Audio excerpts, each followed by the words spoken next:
All right, fair warning, we're doing some major girl talk we were just mentioning here. But as we all know, periods can vary from woman to woman, but there is a standard of what is considered normal.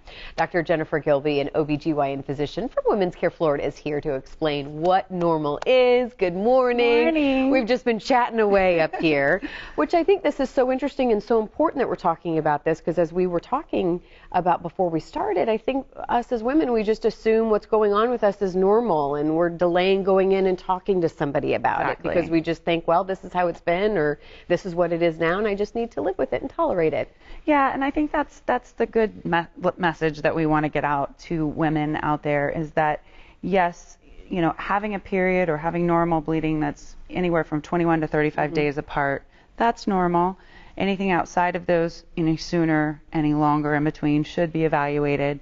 You know, even if you've had really heavy bleeding your entire life, it's not normal necessarily, you know, and there are things we can do that are minimally invasive, may not even involve hormones, you know, because I think women, A, don't want surgery, B, don't want to take hormones. They are afraid there's nothing else that can be done. So there's just really a lot that can be offered. And so I encourage women to talk to their physician, to seek out a good OBGYN, to get advice, you know, and to be sure and bring it up at your yearly visit. You know, is this normal? And what I'm having very normal?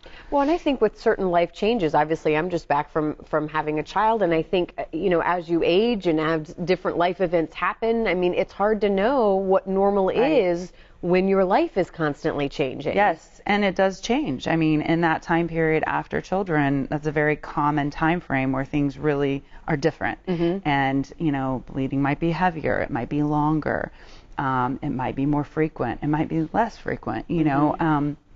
And I think those are times to also address with the physician, you know, hey, is what I'm experiencing normal? You know, thyroid can cause abnormal bleeding. I was just going to ask, what are some different things? Obviously, hormones, I feel, are just, I mean, that's like the biggest thing that comes to mind. But what are some other factors that could be affecting? Well, there can be anatomic changes within the uterus. I mean, there's fibroids, polyps. Those can cause abnormal bleeding.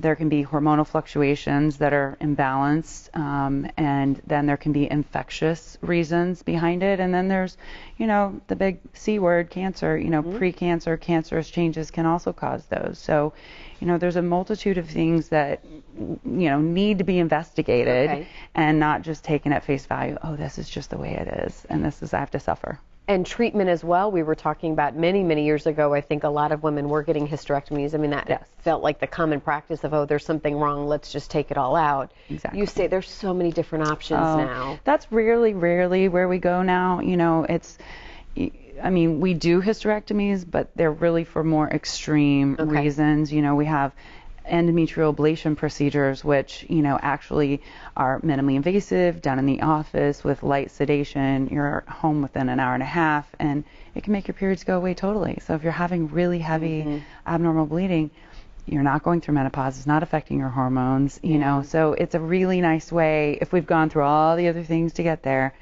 there's a minimally invasive surgical approach to it too.